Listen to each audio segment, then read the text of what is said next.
So thy own self, thou shalt own thy own business. Bam.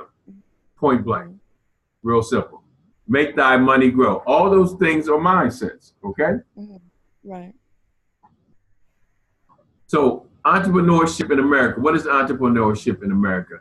America is the land of opportunity. The American dream is taking a new idea and creating a successful business. You see how God, we can pray to God until Jesus comes for certain things as pertaining to cash or pertaining to money, but God gives us an idea that will create wealth where money has nothing in comparison. So the American dream is to take a new idea and create a successful business. Entrepreneurship is a symbol of this opportunity that provides the essence of the American dream.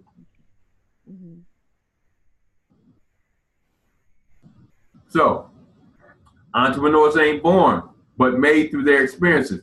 Right now, you have been having some experience. How long have you been doing your business? From the beginning, probably 10 years. So you got some experiences in your business. Well, no, but you asked me how long have I been doing it or how long have I been trying? Well, trying and doing is the same thing. Even if you're trying, you're creating some experiences. Okay. Yeah. About 10 years. So through those experiences, now is the time that you're going to take these experiences and become a true entrepreneur. Not that you wasn't, but you're going to go to another level. Watch this, because these experiences often serve as the foundation and catalyst for your success. So all those 10 years of stuff you've been going through, that's the stuff that's going to propel you now. Okay? An ingredient for entrepreneur greatness is struggle. You know, if you don't struggle as an entrepreneur, then guess what? So based on what you're hearing right now or seeing right now, you right where you're supposed to be. Am I right or wrong? That's right. That's correct. All right.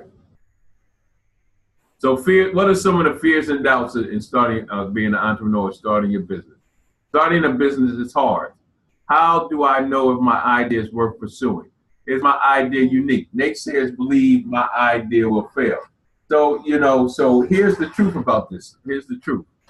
Starting a business is hard. The reality is starting a business is easy. You can easily start a business. Go get a tax ID number. You only have to get a tax ID number. Use your Social Security, go find a building, open a store, bam. But sustaining it is hard work. Maintaining it, right? Exactly. Maintaining, sustaining. Okay? The key to success is following the right steps. See, a business is not hard if you start with the right steps. One of the 4 steps that we're going to talk to you about and teach you about is the 4 S's: structure, strategy, system, and sale. Always get that in your head. Structure, strategy, system, and sale. What is structure? Structure is your entity. What is strategy? Strategy is your pricing. To be able to price your product or service that it'll cover your personal expenses and your business expenses. Structure system. What processes that you have in place where you can take your business from New York and just drop it in California, just like a regular franchise. What process you have in place? What does your business look like from coming in the front door to coming back out the door? Okay. Yeah. If you already started a business, the following right steps will enable you to figure out what's missing in your business. So since you already have a business up, so now what we're gonna do is show you what steps maybe not that you might have been missing. Trust me, some things you already have in place. Some things you might be missing. Some things we might need to add to. So that's what we're gonna do through the structure, strategy, system, and sale. Okay. How do I know if my idea is worth pursuing? Okay. So you had an idea, and your idea is what? To design pillow covers. Okay. So how did you know your idea was worth pursuing? Some designs are unique. Some are original.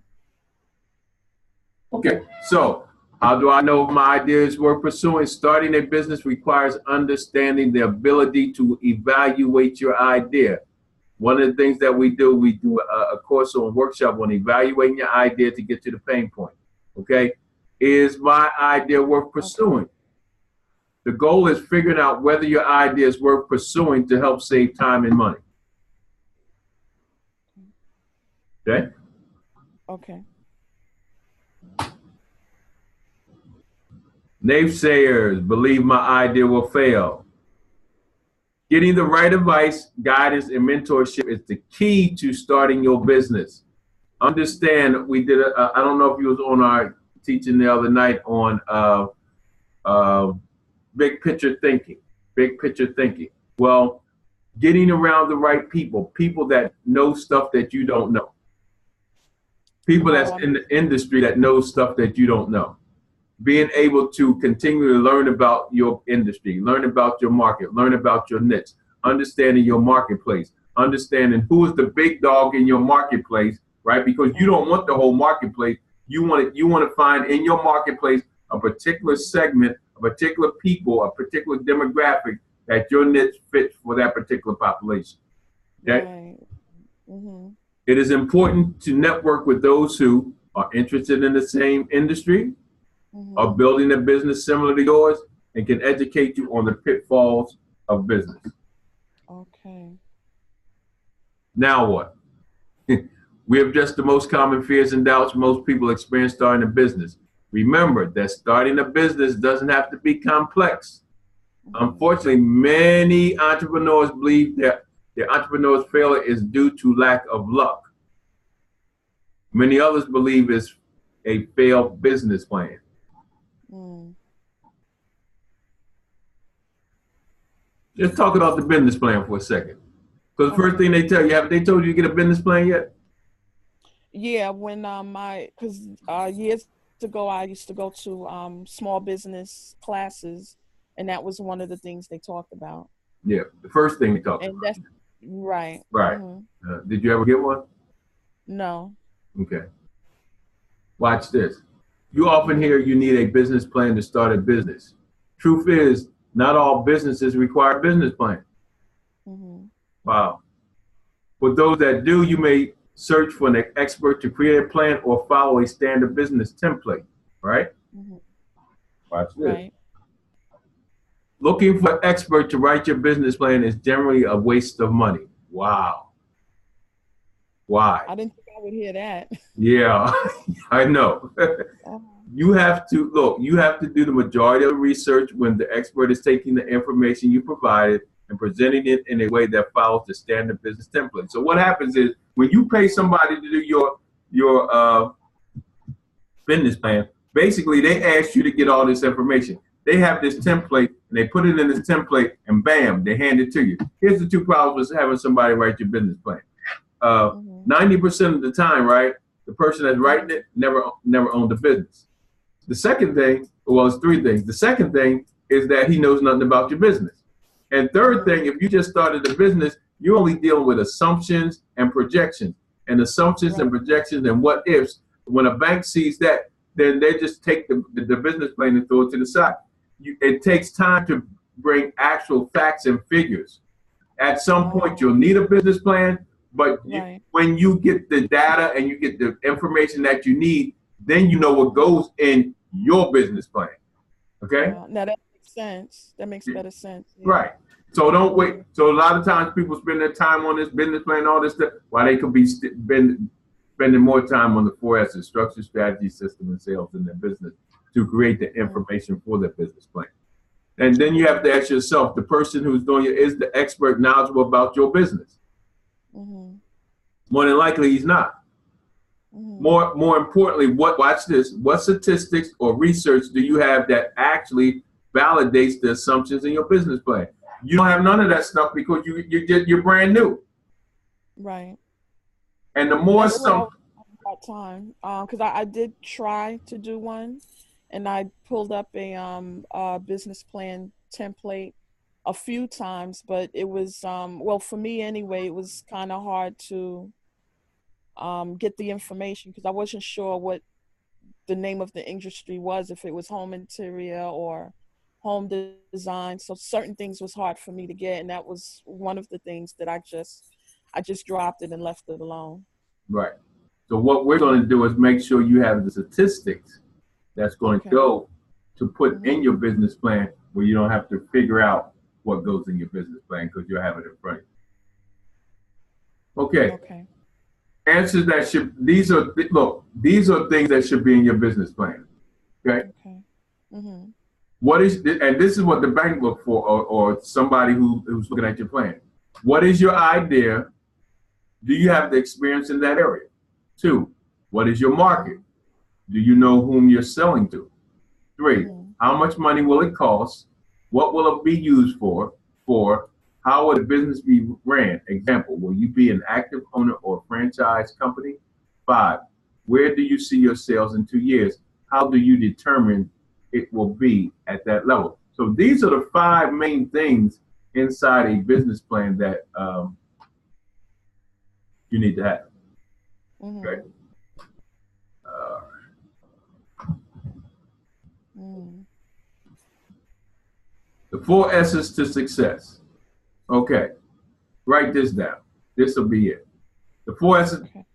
There are four major areas that provide the foundation for new and existing businesses. This is your foundation right here. Structure, strategy, system, and sales. And this is being recorded, so I'll actually send it over to you too.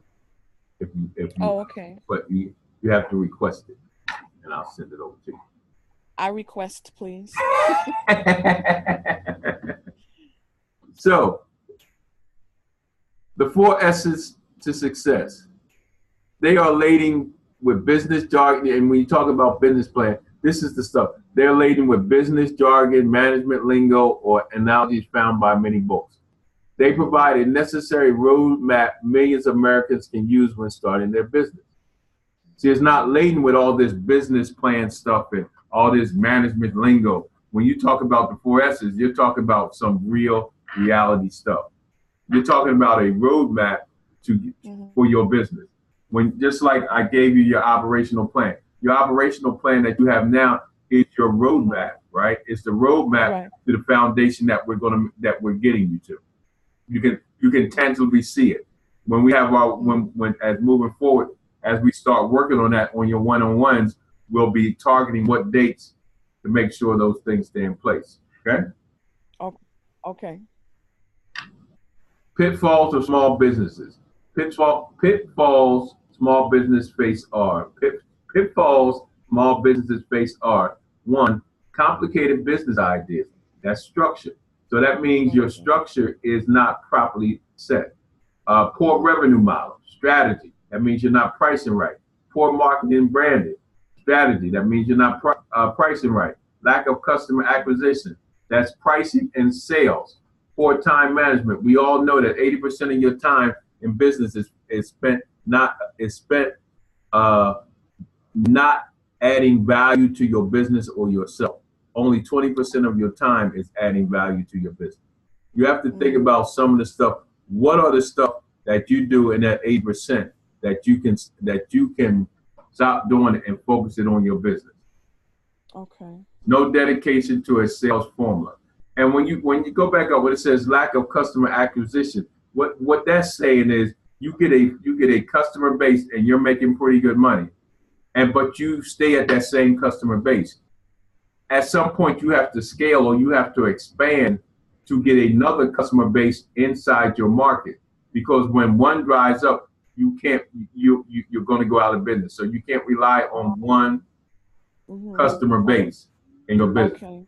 Okay, you have your designer pillows over here, and then you have Mhm. a different type of pillow over here, which brings a different customer base. Okay, I understand. Yes. okay. Mhm. Small business obstacles. Some small business obstacles are bad business ideas to a problem that doesn't exist or isn't necessary. Remember, the reason you start a business, the reason you're an entrepreneur, your Mhm. business solves a problem. Okay. Thus, when you evaluate your idea, when we go with that, when you evaluate your idea, what problem, what identifiable problem does your business solve? If it does not solve a problem, then more than Mhm. likely you're going to go out of business. Okay. Poorly constructed partnership or venture. A lot of times when you're setting up when you're trying to work with somebody, joint ventures or partnership, that there's not a defined role each person has. And because there's not a defined role each person has, especially in partnerships, then things kind of crumble. One person is doing 70% of the work, the other person is doing 30. Who does this? Who does that? So those are some of the obstacles in partnership ventures. Poor pricing of the product and or service, not pricing your business right, thinking that you got to go because you're new, that you know you got to go lower than everybody else and then get your customers and then go raise up. Well, if for instance you hired me, I hired you to do something for $20,000 the first year, and then when you come back for the renewal contract, you say, "Well, I have to go up to 40,000." The first thing in my mind is, I'm gonna say, "Well, your service is only worth 20,000." So a lot of times, it's a myth, and we'll be teaching that it's a myth to go low. Do your demographics. What's the high point? What's the low point? But the most important thing, you have to price based on that. The price that you put for your product or service will cover your personal expenses and your business expenses. Period. Okay. No ifs, ands, or buts. And because you have value to your product, price will not become an issue. Sluggish productive spending time on tasks that produce neither monetary returns nor value. Sluggish productivity spending time. Doing things that add no value to your business. Oh, okay. Real simple. We do a lot of busy work, but we don't do a lot of God work pertaining to our business. Okay. Does that include not having the right tools to manufacture your product? Well, what it has to do with is focusing on getting the right tools for your product. Okay. You see what I'm saying? Right. If you're spending time, if one of your main obstacles is getting tools for your product, then if that's not at least 80% of your thought pattern, then guess what? That's non-productive, sluggish productivity. That's spending time. Whatever you're spending that other time on, it's not adding no value to your problem, to solve your problem. Okay. That makes sense? Yes, it does. See, that's why I'm saying one thing you're going to hear from me, especially from these first 30 to 60 days, is constantly bombarding your mind, changing your mind, with your thought pattern. Because some things you have the family, you have the job, you have all these, but what you're endeavoring on is going to put your job is what's going to take you away from your job, right? It's going to free you up to have more time with your family. Right. It's going to free you up so at some point there has to be a sacrifice, a time management thing where, I have one guy, matter of fact, you've seen him in the room, Curtis out of Tennessee. He has 2 dedicated days right now, even though he works. He has 2 dedicated days for the business. Okay. That's all he focuses on. Those 2 days is dedicated to the business. Whatever he has to do on those 2 days is all business. Okay. Nothing else. Right. Because instead of him trying to do 5 days or 7 days, a little bit at a time, he'll get more done with those 2 days. With those 2 days, right? Rather than trying to do a little bit every day. That's hectic. Exactly. Last one, inadequate sales system and lack of experience creating sales. So you're not even, because you're not pricing right, because you don't have a system how to sell, because you don't have an experience creating sales, then a lot of times the business doesn't work. What is the most important thing in your business? The most important in my business? What is the most important in my business? I'm not sure what that answer should be. Getting the first sale. Oh, getting the first sale. Okay. You got it. Yeah, that makes sense. I'm thinking design way. Getting the first sale is the most important. Yeah, the most important. In my business. Yeah. Now watch this. Sale. Okay. Complicated business ideas. A complicated business idea is generally a poor idea. You try to be too complicated, and I'm not saying you. We try to be too complicated. I mean, the simplicity of it. You see how simple that answer was, right? That answer was so simple, right? But okay, we're really complicated by designs and all this. But no, just get the first sale. That makes sense. Your ideas shouldn't have too many assumptions attached to it. Assumption means I assume if I do this, this is what's going to happen. So if you have a whole bunch of assumptions to create the profit that you're looking for, more than likely it's not going to happen, because assumption means assume. But what happens if this goes wrong in this area, this goes wrong in that area, and this goes wrong in that area? So that just blows you right out the water. Okay. Okay? Got it. And the last one, and a lot of what ifs. What if means a lot of room for failure. What if this happened? What if this don't happen? What if that happened? What if I get this amount of people? You see, because these kind of unknowns require you to rely on a merit of factors beyond your control. You have no control over if he gives me 100,000, then I can do this. If I sell 25 to this person, then I can do this. Those are all things you don't have control over. So we want to show you how you can have control over your business. Okay. Okay, so here's a theory about decision making. In short, it says that when faced with a variety of decisions, or in our case, business ideas, choose the one with the least number of assumptions. So when you get a chance, write that word down, assumptions, do a study on what assumptions really mean.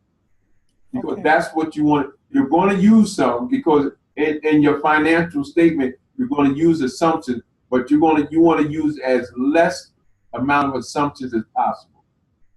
Okay. Okay? Yes, got it. Okay, because you're going to have some, but you want to use the idea with the least. Okay? With the least, right.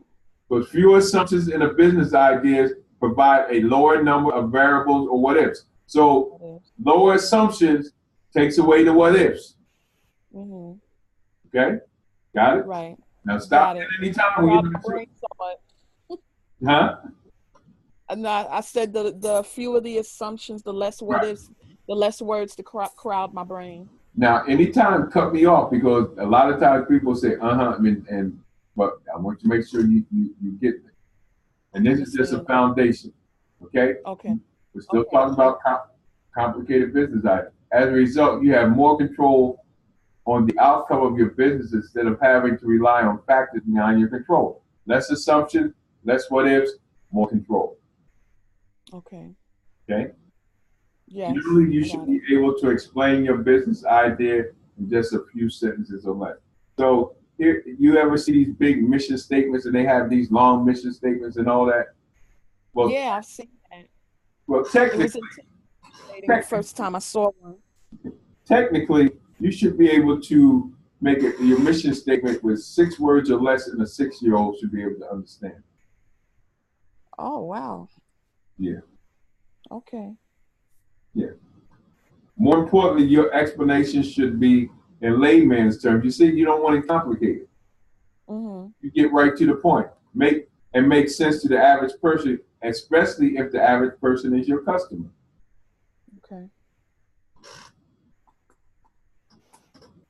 You have to be able to answer the question, how will I make money with this idea? Right? We're going to get to all this. Being clear on the value or benefit that you provide your customers is the best way to assess whether your idea is worth anything. When you're talking about value or benefit, what is the value to the problem you're solving to that person that wants to spend money? The greater the value. If a person wants to have this beautiful decked out living room, and they want to make sure that, because your pillows go in living rooms and stuff like that, right? Right. Mm-hmm. And they want to make sure that they have these matching pillows, and when they look at yours, it enhances the room. The furniture, you got $30,000 worth of furniture, right? And when they look at your pillow, it even enhances the room greater than what they already have in there. Mm-hmm.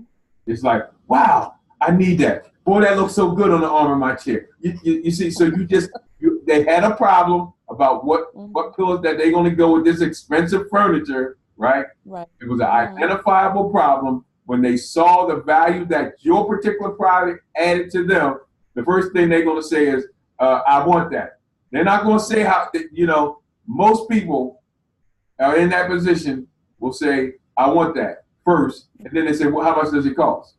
Mm-hmm. A person that's not sure will say, how much does that cost? Because that what they're saying is you have value, but they have not felt the value that it enhances what they want to do. Did that make sense? Say that last again. When a person normally says, I want that, then they'll ask for the price. That tells me your product just is valuable to them. Right. Got that. When a person says, how much first, how much does it cost first, that's saying it's value, but they can do without it. If the price ain't I see. You know what right. If they ask how much it costs first. Right. They can they'll buy it if the price is right. But if it's something that add value to it, it don't make a difference what the price is. They'll say I want this, and then they'll ask for the price because they're going to get it anyway. Right. Make sense? I understand the difference, yes. So you have to make sure that you're adding value. You're always adding value to your product. You're always adding value to your pitch. You're always adding value. Everything that you do, opportunities in the day to add value to who you are and who your product is. A poor revenue model, okay? And I'm gonna stop on this one. What is a revenue model? It's actually a very simple yet powerful concept. It not only dictates whether you'll be able to get your company off the ground, but also whether you will make money from it and last longer than a year. Here's the highly simplified version of a revenue model. A minus B equals C, wherein A equals price of item, B cost of item, C equals gross profit. Now, here's what's so powerful about this. This is so simple. It's a simplistic form. Price of item, cost of item, and what you get the profit of. What did you pay for it? How much you charging? And what is your return? Price of item minus cost of item equal gross item. Right. Of course, if C or gross profit is negative number, you're doing something wrong. You're going out of business. More specifically, one of two things is wrong. Either, watch this, the price of your product or service is too low, or the cost of making your product is too high. So that's what we have to look at with your pillows. What is going to be the cost of making your pillows? And then we have to price that accordingly. Yeah, I definitely had a problem with that, with the pricing. Okay. So that's in your second step of strategy. Remember, strategy, notice the structure, we're making sure your entity, and then we go immediately to pricing, the strategy. To make sure, because if it doesn't, like this says, one or two things are either the price of your product or service is too low, or the cost of making the product is too high.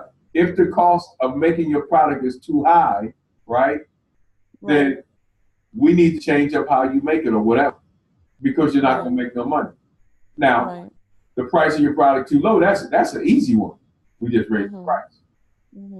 Okay. Every company deals with these problems in its constant struggle to either raise your prices or lower your costs, or both. It's a basic product that should be rooted in facts and numbers. Many entrepreneurs fail to price their services correctly. I'm going to say that again, write that down. Many entrepreneurs fail to price their service correctly. Poor pricing, which quickly leads to going out of business. This is the key. You can't go by because I'm a new business and I want to get people's business, so I can't charge. I need to charge this. No, everything is based on pricing. Is based on making sure you price enough to cover your personal expenses and your business. And your business. Point blank. That's how you price. Take emotions out of it. Take all that other stuff out of it. If your product adds value, you have to be confident in your product that the price you put behind it is the price you have to stand on, because any other price, you're going to go out of business. Okay? Right. Gotcha. Here we go. 80% of business revenues come from 20% of effort. Wow. Only 20% effort gives you revenue. So just think, so watch this. Analyze and identify which activities produce the most value to your company, then shift your focus so that you concentrate on the vital 20%. Remember when I was telling you, was asking about the tools and stuff. Well, we need to take that 20% and just focusing on that particular thing. Okay? All right. Any questions? No, not yet. Okay. Not yet. But this what I requested, this you can send to me so I can look it over again. Oh yeah. Okay, great. Because I'm definitely gonna have some questions. I would like to read everything over again though.